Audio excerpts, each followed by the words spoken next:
Chapter 1. The Quiet Visitor. The fog rolled low across Cabot Cove, softening the edges of chimneys and treetops like a watercolor painting left in the rain. Jessica Fletcher, bundled in a navy peacoat and a tartan scarf, stood on the front porch of her cozy white cottage, sipping tea and watching the morning mist drift between the hedgerows. It was the sort of quiet, creeping weather that made even familiar places feel a little secretive. She had just sat down to finish the final chapter of her new manuscript, A Quaint Murder at a Devonshire Bakery, when the crunch of tires on gravel stirred her curiosity. A sleek, black car, polished enough to reflect the dull sky, crept up Sycamore Hill and stopped just past her gate. The door opened, and out stepped a tall man with salt and pepper hair, a cane, and a posture as crisp as his grey wool suit. Jessica recognized him instantly. Miles Hargrove, the renowned theatre director who had once staged a revival of The Woman in White in Portland. "Jessica Fletcher," he said warmly, approaching with a polite nod. "Forgive the intrusion. I don't suppose you remember me?" Jessica smiled. "Of course I do, Mr. Hargrove. You came to the Cabot Cove Festival years ago, brought a rather stormy production of Othello, if memory serves." He laughed, the sound dry and gravelly.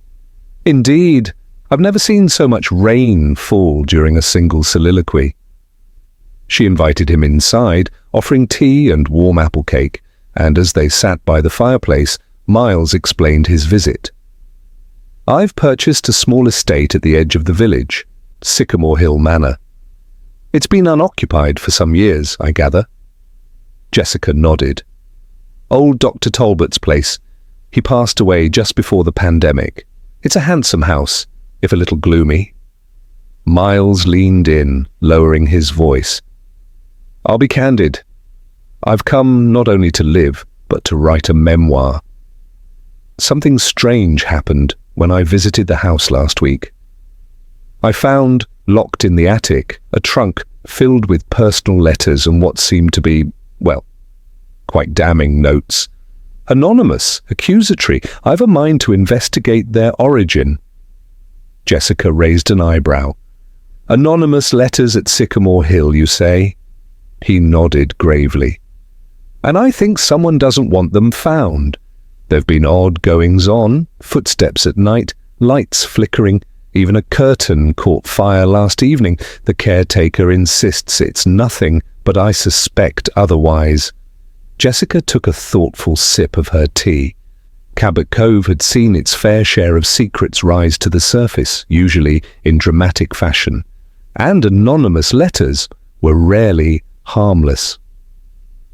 "I must say, Mr. Hargrove, you've certainly piqued my curiosity, but surely if it's just a matter of someone trying to spook you—" "Jessica," he interrupted, "I have a feeling someone in this town remembers the Talbot years all too well, and they're prepared to go to great lengths to keep something buried."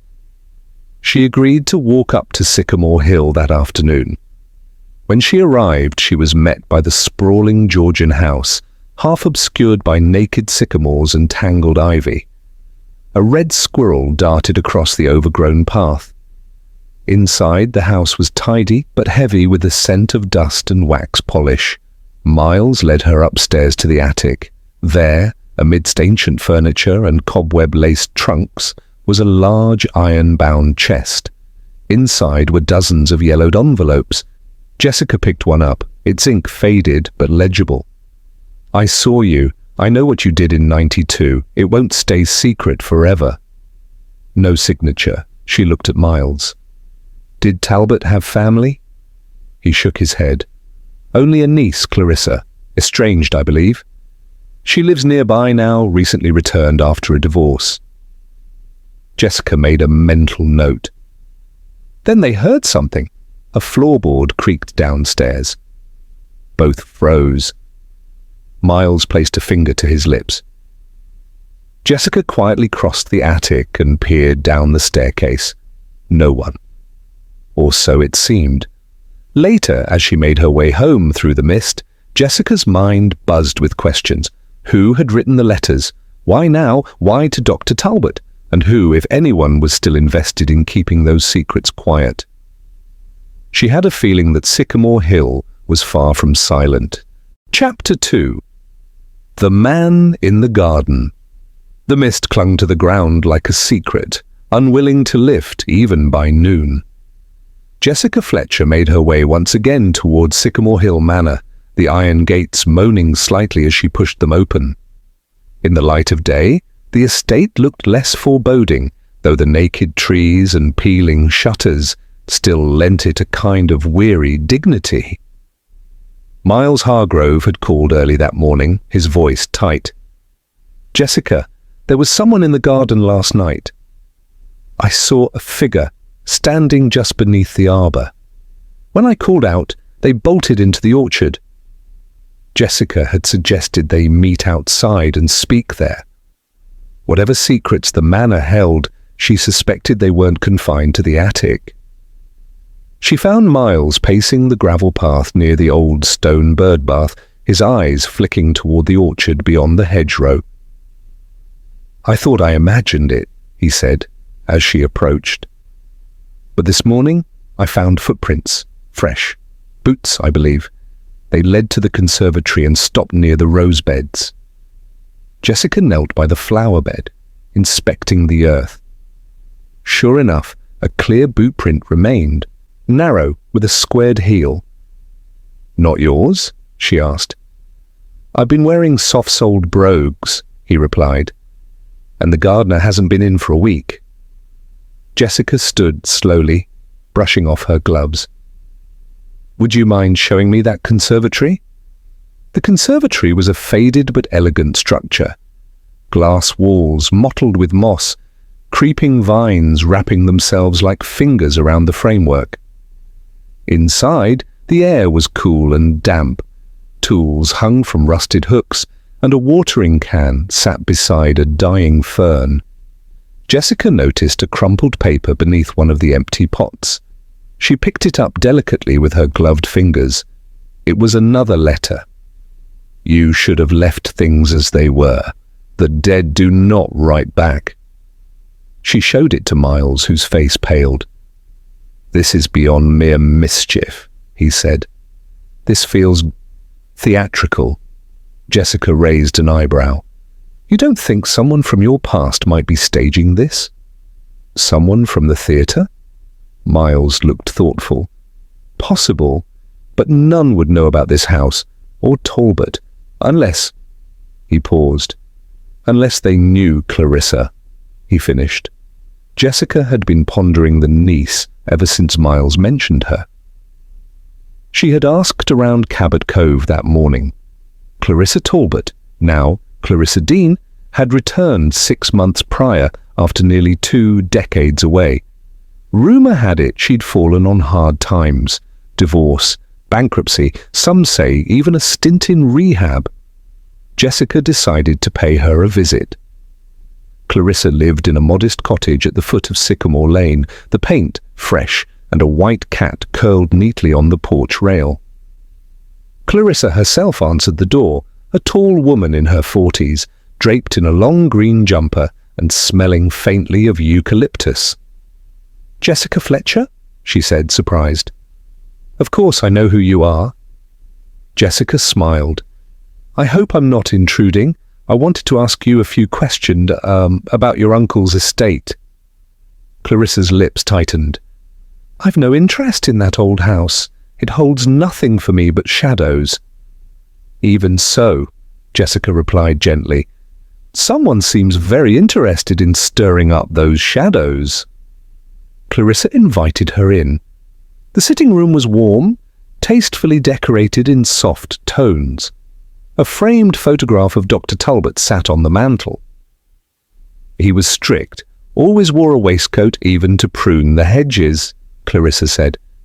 "But he was a good man, too proud, perhaps." "Did you ever hear about anonymous letters?" Jessica asked. Clarissa hesitated. "When I was 16, he received one, about a patient. He burned it in the hearth without a word. After that, He grew secretive. Shut down his practice not long after. I never knew why. Jessica sipped the tea Clarissa had offered. Do you think someone might still carry a grudge? Clarissa scoffed. Grudges in Cabot Cove, they're buried deeper than coffins. As Jessica left the cottage, her thoughts tangled like ivy. A figure in the garden, unsigned letters, Clarissa's reluctance, each thread more tangled than the last. Back at Sycamore Hill, the fog finally began to lift, but Jessica suspected that what lay beneath was far darker than anyone had imagined, and somewhere, someone was watching, quietly ensuring that old secrets stayed buried. Chapter 3. Tea at the Widows Cottage. The afternoon sun had finally broken through the mist, casting long shadows across Cabot Cove's crooked lanes and stone walls. Jessica Fletcher, coat buttoned against the chill, made her way to a cottage nestled just beyond the village green, ivy-draped and as neat as a pincushion. This was the home of Agnes Peabody, one of Cabot Cove's most seasoned observers and an unofficial keeper of local history. Agnes, a widow of nearly 20 years, had eyes like knitting needles, sharp and quick to unravel the smallest tangle. She opened the door with her usual mix of warmth and suspicion. Jessica Fletcher, she said with a thin smile. Come to collect gossip or to share it? Jessica chuckled. A bit of both, if you've the kettle on. Within moments, they were seated at a lace-draped table beside a crackling fire, sipping tea and sharing fresh currant scones. Jessica wasted no time. Do you remember Clarissa Talbot? She asked. Agnes tilted her head as if winding the clock of her memory. Tall girl, always wore her jumpers too long, bit of a wild thing in her teens. Her father used to lock up the drink when she was about. She ran off to Boston, didn't she? Married a stockbroker, or was it a poet? Jessica nodded. She's back in town now. Seems she's avoiding Sycamore Hill altogether. Agnes snorted. Wouldn't surprise me. That house never was right after the accident. Jessica leaned forward. Accident? Agnes blinked. Oh dear, I thought you knew. It was years ago, 92 maybe. Talbot had a young patient, Roger Kelby. Broke his neck in a fall just weeks after a house call. Whispers started almost at once.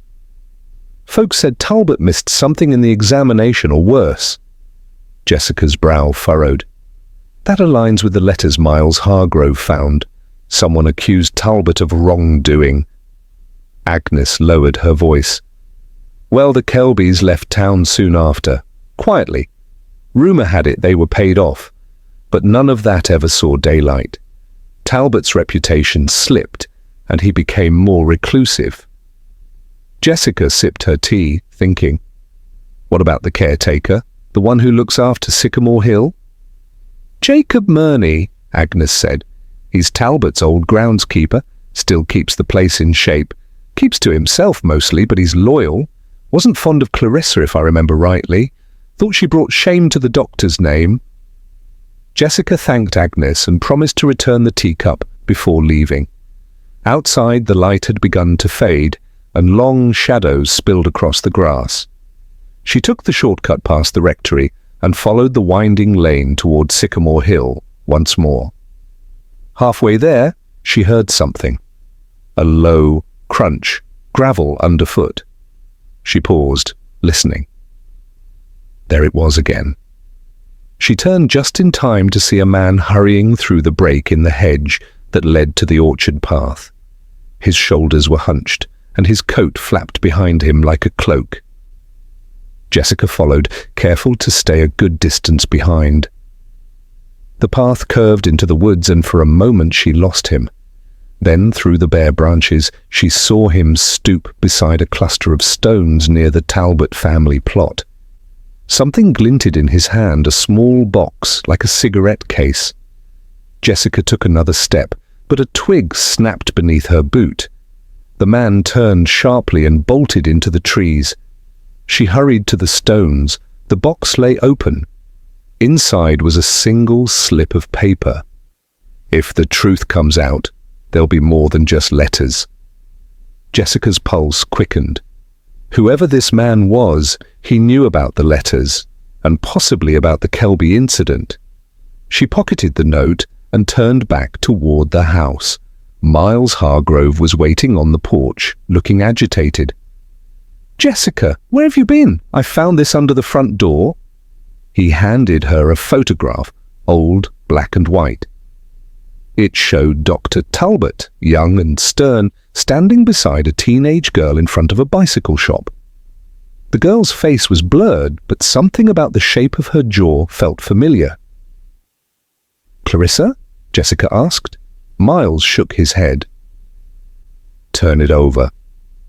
On the back was scrawled, "It wasn't just Kelby." "Look deeper." Jessica folded the photograph, her mind racing. Cabot Cove had a long memory, but some things were buried deeper than others. And something told her Sycamore Hill's past was about to break through the soil. Chapter 4. The Name on the Ledger. The next morning arrived with brittle sunshine and the scent of frost in the air. Jessica Fletcher had barely finished her breakfast when she fetched her notebook and made her way once again to Sycamore Hill Manor. Her instincts, fine-tuned from years of writing murder mysteries and solving real ones, told her they were closing in on something buried deep within the Talbot legacy. Miles Hargrove welcomed her with the strained smile of a man trying to maintain composure. "I didn't sleep much," he confessed, ushering her into the parlor. "Every creak in the house feels significant now." Jessica set down her coat and removed the photograph she had pocketed the night before. There's more to this story than just Dr. Talbot and one tragic patient. Someone thinks there's a pattern. More victims, perhaps? Miles nodded solemnly. "I searched the study again this morning. Found something in the old writing desk I missed before. A ledger." He produced a worn, leather-bound book, its spine cracked with age. Jessica opened it carefully. The pages were lined with patient names, prescriptions, notes, some coded in the doctor's fine hand. Most were ordinary enough, but one entry stood out. June 1992, Roger Kelby, routine visit, minor abrasions, advised rest. "Then here," Miles said, pointing to the opposite page, "a later notation. Kelby called, complained of numbness, advised to return, never did." Jessica scanned further down. Her eye caught on another name, Beatrice Murney. "Related to Jacob?" she asked. "His daughter," Miles replied. "Died in 93, fell from a horse, I believe. But look, same year. Dr. Talbot treated her too. There's an odd mark beside her name. Looks like an asterisk." Jessica gently turned another page. At the bottom, in hurried writing, was a note. "Silence comes at a price." She sat back. "That's 3 now, Kelby, Beatrice, and whoever the girl in the photo was. I think someone believed Dr. Talbot's mistakes went beyond one case." Miles frowned. But if that were true, why was none of it reported? Because someone was silencing it, with threats, money, or both. Jessica copied the relevant entries into her notebook and left soon after, determined to speak with Jacob Murney. If Beatrice had died under suspicious circumstances, her father might hold the key to everything. She found him tending the weeds behind the church cemetery. A wiry man in a waxed coat and faded cap, Jacob looked up warily as Jessica approached. "Mrs. Fletcher," he said, wiping his hands on a cloth. "Didn't expect to see you down here." "I was hoping to ask about your daughter," Jessica said gently. "Beatrice." His expression turned stone. "What about her?" Jessica hesitated. "I came across Dr. Talbot's ledger. She was one of his patients." Jacob's eyes flashed. "Aye, everyone in Cabot Cove was one time or another." "Was there ever any doubt in your mind about how she died?" He straightened. That horse had a mind of its own. Beatrice shouldn't have been riding that day, rain coming in, ground soft. But she was stubborn, like her mother. Jessica didn't press. "Forgive me, but there are letters circulating. Someone's trying to dredge up the past. Does the name Kelby mean anything to you?" Jacob wiped his brow, avoiding her eyes. He was just a boy. Fell, broke his neck. Tragic. "But not an isolated case, was he?" Jessica asked. Jacob's jaw tightened. "If someone's poking around Sycamore Hill, they'd do well to let sleeping dogs lie." Jessica met his gaze calmly. "You know I can't do that." Without another word, Jacob turned back to his spade, shoulders hunched. That evening, back in her cottage, Jessica reviewed everything.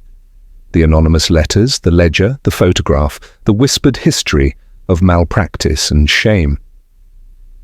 But it wasn't just that. There was something else, a pattern, a series of accidents, tied together not by circumstance, but by silence. Suddenly her phone rang. "Jessica," came Miles's voice, trembling. "There's been a break-in." Her breath caught. "Are you all right?" "I'm fine, but the attic's been ransacked. The letters, they're gone." Jessica stood quickly, heart pounding. Whoever had been sneaking through the orchard had finally made their move. And that meant they were close, far closer than she'd ever expected. Chapter 5. The Whisper at the Window. Sycamore Hill Manor loomed darker than ever as Jessica Fletcher arrived at dusk. The sky was smudged with low clouds, and the wind tugged insistently at her coat as she climbed the stone steps. The old house had always seemed melancholy, but tonight, with its broken attic window and Miles Hargrove's shaken voice echoing in her ears, it radiated something else entirely. Fear. Miles opened the door before she knocked, looking pale and agitated. "They didn't touch anything else," he said, leading her upstairs. "Just the trunk. The letters. They've taken every last one." Jessica surveyed the attic. The trunk lay open, its contents scattered like forgotten memories. A broken lantern had fallen to the floor, and fragments of glass glittered in the dim light. "No sign of forced entry," she observed. Miles shook his head. "It's someone with a key, or someone who knows the house well." Jessica looked around. We should consider who benefits from the letters disappearing. Someone who feared exposure, or perhaps someone who wants to control the narrative. Miles nodded. "I've kept to myself since moving here. The only people I've let inside are you, Jacob the caretaker, and once, Clarissa." Jessica's eyes narrowed. "Clarissa?" She came to retrieve a painting of her uncle. Said it belonged to her. Jessica made a mental note. The visit could have been innocent, or a convenient excuse to access the attic. As she turned to leave, something caught her eye, a flutter of white at the edge of the window frame. She moved closer and plucked a scrap of paper from where it was trapped beneath the sash. It was a torn letter. "I saw the girl that night. The doctor wasn't alone." Jessica folded the fragment carefully. They missed one. Later that evening, back in her study, Jessica sat reviewing her notes. Each name, each date, each cryptic letter was part of a tapestry still revealing itself. A troubling thought occurred to her. What if the pattern of deaths and cover-ups wasn't accidental? What if someone had manipulated events all along, steering the consequences? Her thoughts were interrupted by a soft tapping. She glanced toward the window. Nothing. Another tap. Rising, she drew the curtain aside. At first, she saw only the hedge. Then movement, a shadow, half concealed. She slipped on her coat and opened the back door quietly. The garden path was slick with dew, and the hedges rustled faintly in the breeze. "Who's there?" she called. No answer. She moved cautiously toward the side gate. Then she saw it. Someone had left a note, folded neatly and pinned to the trellis with a rusted nail. No envelope this time, just a single sentence written in a shaky hand. He knows what happened. He's just waiting for you to ask. The handwriting was familiar, looped and tidy. She retrieved the note and hurried inside, comparing it to the scraps she'd saved. It matched the ledger. Dr. Talbot had written it. The realization hit her like a gust of cold wind. Talbot had known something even at the end, and he had tried, in his way, to leave behind breadcrumbs. But who was he? Jessica paced the room. Someone still living, someone tied to the deaths, someone Talbot had trusted and feared. There was only one man who fit that description, Jacob Murney. The next morning she went to the churchyard, where Jacob was again at work. "Jacob," she said, voice calm but firm. "We need to talk about the night your daughter died." He froze. "She didn't fall," Jessica said. "At least not by accident. Did she?" Jacob stared at her, eyes bloodshot. "She came home from the clinic. Said the doctor had been angry. Told her to keep quiet. She'd overheard him with a patient. Something about a bribe. I didn't ask questions, I should have." Jessica pressed gently. "Who else was there, Jacob?" He hesitated. "There was someone in the house. I never saw his face, but Talbot called him Edwin." Jessica's heart skipped. Edwin. Edwin Sharp, the notary. The same man who handled Talbot's affairs after his death. Back at home, Jessica looked through the town's records. Edwin Sharp had retired last year, but not before overseeing the transfer of Talbot's estate, including the destruction of several old case files. She had a new suspect, and she was certain this wasn't over. Chapter 6. Secrets Beneath the Floorboards. Rain fell in thin, icy sheets the next morning, drumming steadily on the slate roofs of Cabot Cove. Jessica Fletcher, armed with a thermos of coffee and a sharpened resolve, made her way to the village library. Its records archive, tucked away behind the reference section, was the quiet heart of local truth and half-forgotten scandal. She requested the estate files for Sycamore Hill, focusing on the final months of Dr. Talbot's life. As she sifted through yellowing papers and brittle ledgers, a name appeared again and again: Edwin Sharp, legal witness and executor. One document in particular stood out, a request to seal several personal records, signed and notarized just days before Talbot's death. The justification? Confidentiality for the protection of surviving relations. Jessica frowned. The seal had been authorized by the village council, with Sharp's approval. The documents had never been reviewed by a medical board. She made a note of the storage location listed at the bottom: Sycamore Hill, second floor study, under floorboard panel 4B. That afternoon, Jessica returned to the manor. Miles, still visibly shaken by the attic break-in, met her at the door with fresh worry. "There was someone watching the house again last night," he said. "I thought I saw a figure at the gate just after midnight. By the time I opened the door, they were gone." Jessica showed him her findings. "There are sealed documents hidden beneath the floor of the study. I'd like your help retrieving them." Miles, ever the dramatist, gave a solemn nod. "Lead the way." In the study, the air smelled faintly of wood polish and forgotten dust. Jessica knelt beside the hearth, tapping the floorboards gently, until she heard a dull, hollow thud beneath one. With a penknife, Miles prized up the board marked 4B. Inside the narrow recess lay a cloth-wrapped bundle. Jessica untied the twine and carefully unrolled the documents within. The first was a medical record, one Dr. Talbot had evidently never intended to share. It listed several names: Roger Kelby, Beatrice Murney, and a third, Eva Brent. Jessica gasped. Eva Brent had been a young cleaner at the clinic. She'd died in a car crash in 1994, but according to this document, Talbot had treated her for an overdose 2 weeks earlier.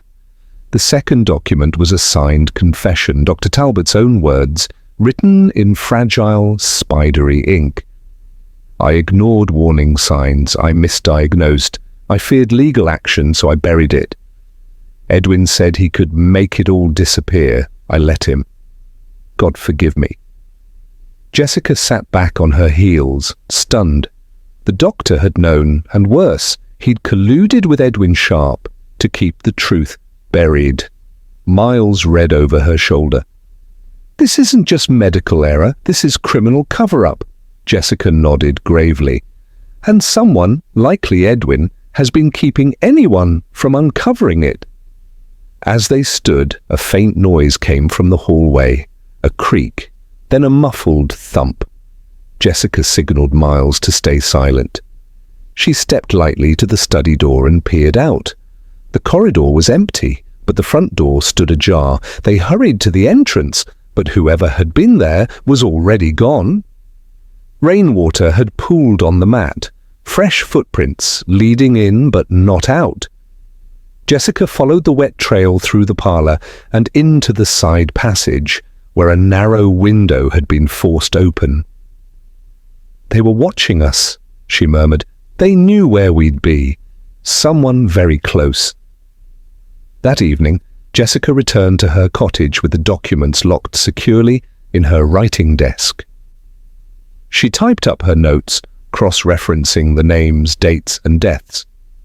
She was beginning to see the final shape of the truth, though a few jagged pieces still remained. At twilight, a knock came at her door. It was Clarissa. She stood soaked and trembling, her eyes rimmed with tears. "I can't keep quiet any longer," she said, voice breaking. "There's something you need to know about Uncle Talbot and about Edwin." Jessica let her in and closed the door. "I think," she said gently, "you've just arrived in time." Chapter 7. Clarissas Confession. Clarissa Dean sat curled on Jessica Fletcher's chintz armchair, her damp scarf clinging to her lap like ivy. Outside, the wind rattled the window panes and sent leaves tumbling across the porch. But inside Jessica's cottage, the atmosphere was warm, though charged with expectation. Jessica handed her a cup of tea, waiting patiently as Clarissa took a shaky sip. "I was 17, Clarissa began, staring into the steam. "I came home from school early that day. Uncle was in the study. His voice was raised. He was arguing with someone on the phone. I only heard one word, Kelby." She paused, fingers tightening on the teacup. "That night, he sat me down and told me accidents happen. That sometimes being a doctor means choosing which battles to fight and which ones to let go. I didn't understand then, not really." Jessica sat opposite her. "What changed?" Clarissa looked up, her eyes misted. "A few days later, he made me burn some files. He was paranoid, said there were people in Cabot Cove who never forgot but never forgave. He'd been receiving letters even back then, accusations, threats. I asked him if any of them were true. He slapped the table and said only Edwin could explain everything." Jessica's brow furrowed. "So Edwin was already involved?" Clarissa nodded. "He managed Uncle's finances, kept everything clean." "When I came back to Cabot Cove after my divorce, I tried to put it all behind me, but a week after I arrived I found a letter in my mailbox. No signature, just a warning. Keep away from the house. What was buried will not stay quiet." She fumbled in her coat pocket and drew out a damp, folded slip of paper. Jessica took it and smoothed it out on the table. The handwriting matched the others, tight, deliberate script, unmistakably the same. Clarissa's voice dropped. "I think Edwin never stopped watching me, or the house, and I believe he's behind everything. The letters, the threats, the break-in." Jessica thought for a long moment. "But why? What would he gain?" Clarissa looked away. "I don't know, but I think he's afraid of something my uncle may have hidden, even from him."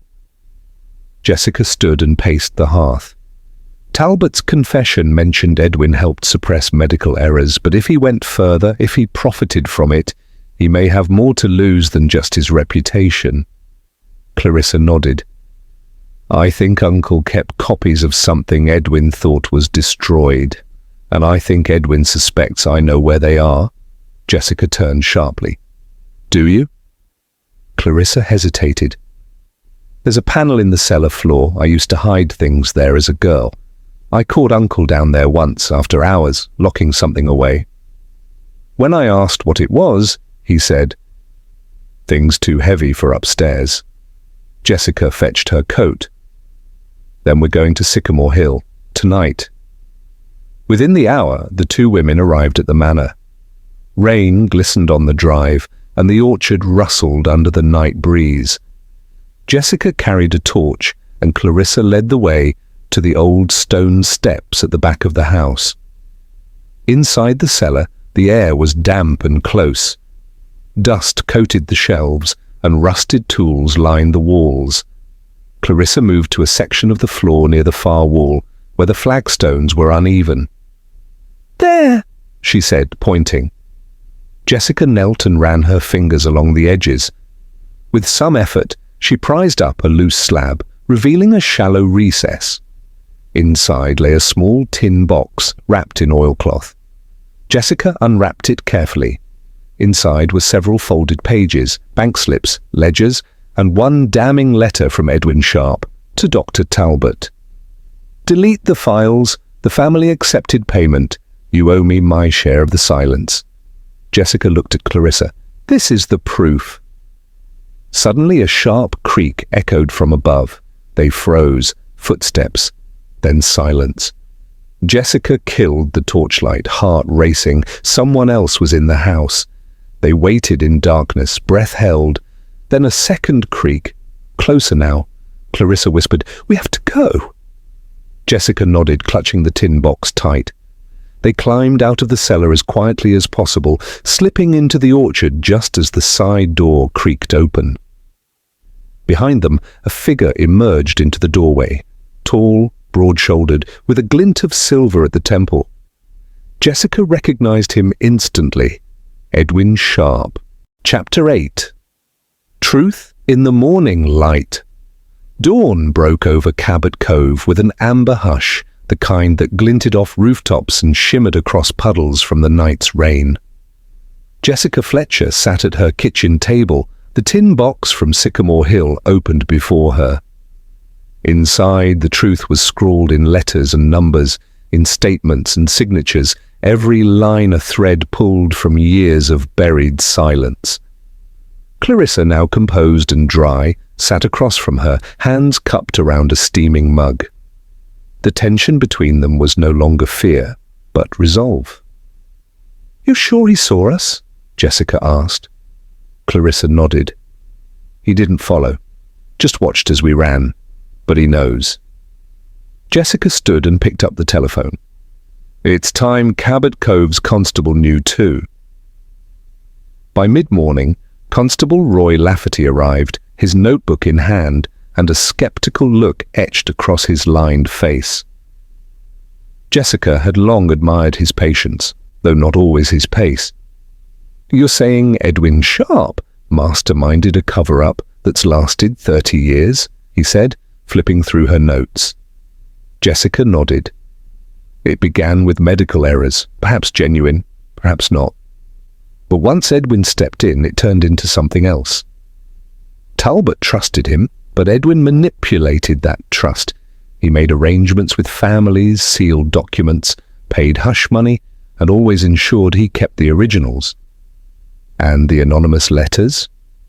Jessica folded her hands. "I believe someone else started those, a person who knew the truth or suspected it.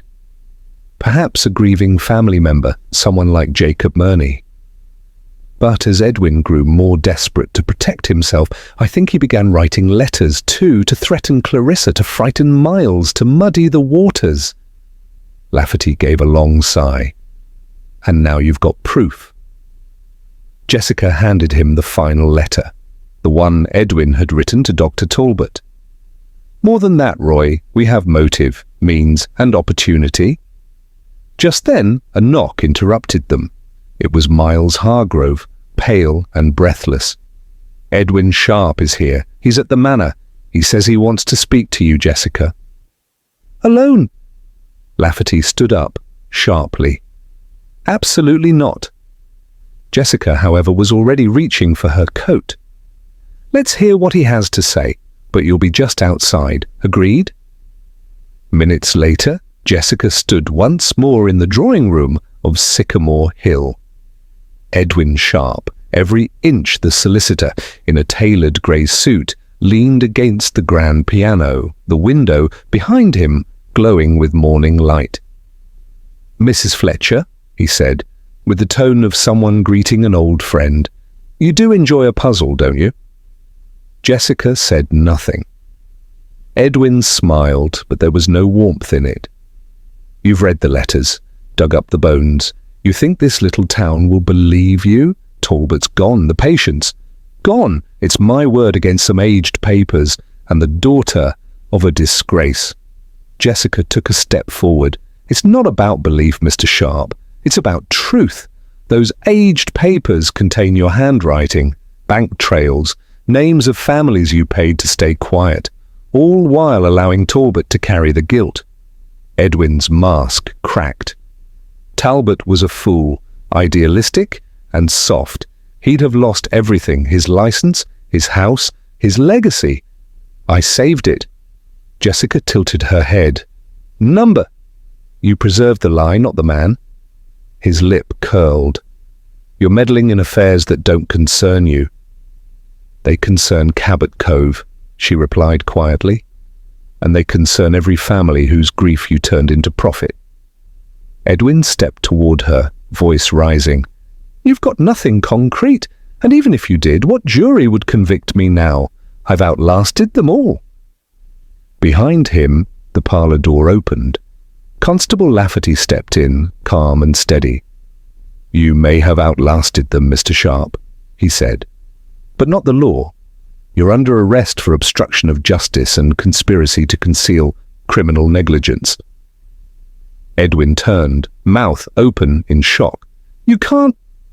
But he was already being read his rights. 2 weeks later, peace returned to Sycamore Hill. The letters, once weapons of fear, were handed over to the Historical Society. Clarissa inherited the estate, not without scandal, but with dignity restored. Jessica, back at her typewriter, finished her manuscript with a quiet smile. Her story this time wasn't fictional, but in Cabot Cove, real life was often the most compelling mystery of all. As she typed the final line, the kettle whistled. And somewhere outside, in the soft rustle of the sycamores, there was no more whispering, just silence and truth.